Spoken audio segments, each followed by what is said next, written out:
ঘরে থাকা কিছু উপকরণ দিয়েই স্বাস্থ্যসম্মত বিস্কিট বানানো যায়। তো চলেন দেখে নিই কীভাবে বানাবো। তো প্রথমে আমি একটা মিক্সিং বোলের মধ্যে আমি 1/2 কাপ তেল নিয়ে নিয়েছি আর 1/3 কাপ নিয়ে নিয়েছি চিনি। চিনিটা আমি ব্লেন্ড করে নিয়েছি। চিনিটা খুব ভালো করে তেলের সাথে মিক্স করে নিতে হবে। মিক্স করা হয়ে গেলে এখানে আমি 1 কাপের মতন ময়দা দিয়ে দিব আর সামান্য একটু লবণ দিয়ে দিব।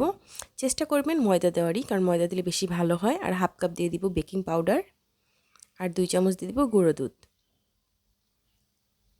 এটাকে সুন্দর করে একটু মেখে নিব। এখন আমি এরকম একটা সফট একটা ডো হবে। একটি চামচের সাহায্যে আমি বিস্কিটগুলো বানিয়ে নিব যেন প্রত্যেকটি বিস্কিটই একই সাইজের হয়। আমি একটি বেকিং ট্রের মধ্যে তেল ব্রাশ করে নিয়েছি আর এখন আমি বিস্কিটের উপর আমি ডিমের কুসুম দিয়ে দিচ্ছি আর সাদা তেল ছিটিয়ে দিচ্ছি। এখন আমি এটাকে ইলেকট্রিক ওভেনের মধ্যে বেক করে নেব 20 মিনিটের মতন। যদি ঘরে বসে এরকম স্বাস্থ্যসম্মত বিস্কিট বানানো যায়, বাচ্চারাও খেতে পারবে, সাথে আপনিও খেতে পারবেন। আর বাহির থেকে কিনে আনতে হবে না। আর বাহির বিস্কিটগুলোর দাম কিন্তু খুবই বেশি নেয় এখন। তো আপনিও চাইলে এভাবে বানিয়ে নিতে পারবেন ঘরে তৈরি করা বিস্কিট। আমার মেয়ে তো খুব মজা করে খেয়েছে এই বিস্কিটগুলো। আপনার বাচ্চাকেও আপনি বাসায় তৈরি করে দিতে পারেন। যদি ভালো লাগে তাহলে অবশ্যই বাসায় ট্রাই করবেন। আল্লাহ হাফেজ।